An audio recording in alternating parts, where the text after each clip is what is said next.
টেকনাফে নৌবাহিনী ও কোস্টগার্ডের যৌথ অভিযানে অপহরণের শিকার ৩৯ জন উদ্ধার, ২ পাচারকারী আটক।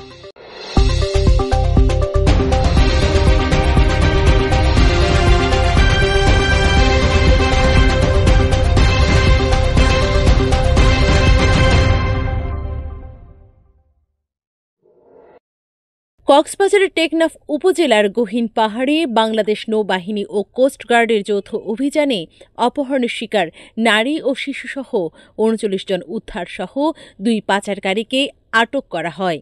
২রা অক্টোবর দিবাগত রাতে টেকনাফ উপজেলার বাহারছড়া ইউনিয়নস্থ কচ্ছপিয়া পাহাড়ের গহীনে একটি সংঘবদ্ধ অপহরণকারী ও মানব পাচারকারী চক্র কর্তৃক মুক্তিপণ আদায় ও বিভিন্ন প্রলোভন দেখিয়ে মালয়েশিয়া পাচারের উদ্দেশ্যে নারী ও শিশুসহ বিভিন্ন শ্রেণীর মানুষকে আটকে রাখার সংবাদ পাওয়ার সাথে সাথে দ্রুততম সময়ের মধ্যে নৌবাহিনীর বিশেষায়িত ফোর্স সোয়ার্ডসের কমান্ডো দল সহ কোস্টগার্ডের অভিযানিক দল ঘটনাস্থলে পৌঁছায়। এই সময় মানব পাচারকারী চক্রের সদস্যরা অভিযানিক দলের উপস্থিতি টের পেয়ে পালিয়ে যাওয়ার চেষ্টা করলে তাদের ধাওয়া করে ঘটনাস্থল থেকে ২ জনকে আটক করা হয়। উদ্ধারকৃতদের মধ্যে রয়েছে ১৮ জন রোহিঙ্গা নারী, ১১ জন রোহিঙ্গা পুরুষ ও ৮ জন রোহিঙ্গা শিশু ও ২ জন বাঙালি পুরুষ।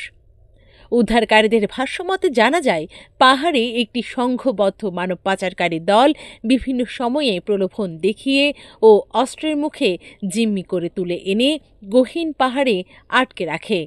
আটকে রাখাদের মধ্যে কারো কারো কাছ থেকে মুক্তিপণ দাবি ও বিদেশে প্রেরণের কথা বলে বিপুল পরিমাণ অর্থ হাতিয়ে নেয় চক্রটি। উদ্ধারকৃত ভিকটিমদের পরিবারের নিকট হস্তান্তর এবং আটককৃত মানব পাচারকারী চক্রের সদস্যদ্বয়ের বিরুদ্ধে পরবর্তী আইনানুগ ব্যবস্থা গ্রহণের কার্যক্রম প্রক্রিয়াধীন রয়েছে।